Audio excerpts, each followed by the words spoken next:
നമസ്കാരം, ജന്മഭൂമിയിലേക്ക് സ്വാഗതം. തമിഴ് കുടിയേറ്റ തൊഴിലാളികളുടെ മകനായിരുന്ന ഇടുക്കി സ്വദേശിയായ അഭിമന്യു മത തീവ്രവാദികളുടെ കത്തിമുനയ്ക്ക് ഇരയായിട്ട് 6 കൊല്ലം പിന്നിട്ടിട്ടും വിചാരണ തുടങ്ങിയിട്ടില്ല. 2018 സെപ്റ്റംബറിൽ കുറ്റപത്രം സമർപ്പിച്ചു. എന്നിട്ടും സാക്ഷി വിസ്താരത്തിനുള്ള തീയതി തീരുമാനിച്ചിട്ടില്ല.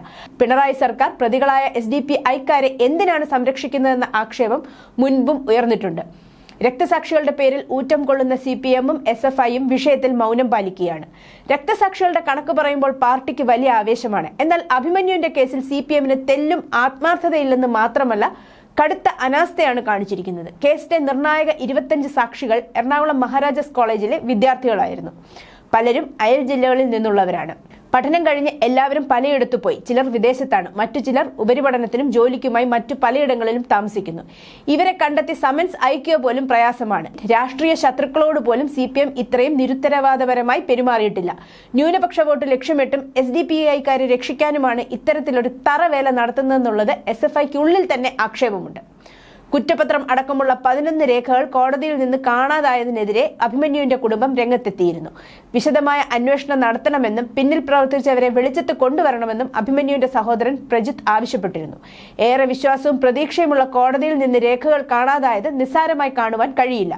വിശദമായ അന്വേഷണം നടത്തണം. പിന്നിൽ പ്രവർത്തിച്ചത് ആരായിരുന്നാലും അവരെ വെളിച്ചത്ത് കൊണ്ടുവരണമെന്നും അഭിമന്യുവിന്റെ സഹോദരൻ ആവശ്യപ്പെട്ടിരുന്നു. ഹൈക്കോടതി ചീഫ് ജസ്റ്റിസ് നേരിട്ട് അന്വേഷിക്കണമെന്ന് ആവശ്യപ്പെട്ട് SFI നേതൃത്വവും രംഗത്തെത്തിയിട്ടുണ്ട്. ഇക്കഴിഞ്ഞ ഡിസംബറിൽ തന്നെ സെഷൻസ് ജഡ്ജി ഇക്കാര്യം ഹൈക്കോടതിയെ അറിയിച്ചിരുന്നു. രേഖകൾ കണ്ടെത്താൻ ഹൈക്കോടതി നിർദ്ദേശവും നൽകിയിരുന്നു. എന്നിട്ടും ഒരു ചുക്കും സംഭവിച്ചില്ല. കേസിൽ CPM-ന് എത്രമാത്രം താല്പര്യമുണ്ട് എന്നതിന് വ്യക്തമായ ഉദാഹരണമാണിത്.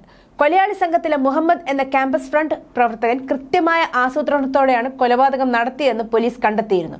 സംഭവം നടക്കുന്നതിന് മാസങ്ങൾക്ക് മുമ്പ് ഇയാൾ അഭിമന്യുവുമായി അടുക്കാൻ നീക്കം നടത്തിയിരുന്നു. മാത്രമല്ല, ഇടത് സമൂഹ മാധ്യമ കൂട്ടായ്മകളിൽ CPM അനുകൂല നിലപാടുകൾ പ്രചരിപ്പിക്കുകയും ചെയ്തു. കൊലപാതകത്തിന് തലേ ദിവസം ആരോ പലതവണ അഭിമന്യുവിനെ വിളിച്ചിരുന്നു. ഇക്കാര്യം വീട്ടുകാർ പോലീസിനെ അറിയിച്ചിരുന്നു. തുടർന്ന് നടത്തിയ അന്വേഷണത്തിലാണ് വിളിച്ചത് മുഹമ്മദാണെന്ന് കണ്ടെത്തിയത്. സംഭവം നടക്കുന്നതിന് ഏതാനും ദിവസങ്ങൾക്ക് മുമ്പ് പ്രതികൾ ബാങ്കിൽ നിന്നും പണം പിൻവലിച്ചിരുന്നതായും കണ്ടെത്തിയിരുന്നു. കേസിൽ മൊത്തം 125 സാക്ഷികളാണുള്ളത്. ഇവരെ സ്വാധീനിക്കാൻ പ്രതിഭാഗം ശ്രമിക്കുന്നതായി സ്പെഷ്യൽ ബ്രാഞ്ച് റിപ്പോർട്ട് നൽകിയതാണ്. എന്നിട്ടും പിണറായിയുടെ പോലീസ് അനങ്ങുന്നില്ല. കേസിന്റെ വിചാരണ തുടങ്ങിയില്ലെങ്കിൽ എല്ലാ ഘട്ടത്തിലും അട്ടിമറിക്കാനുള്ള ശ്രമം സർക്കാരിന്റെ ഭാഗത്തു നിന്ന് ഉണ്ടായിട്ടുണ്ട്.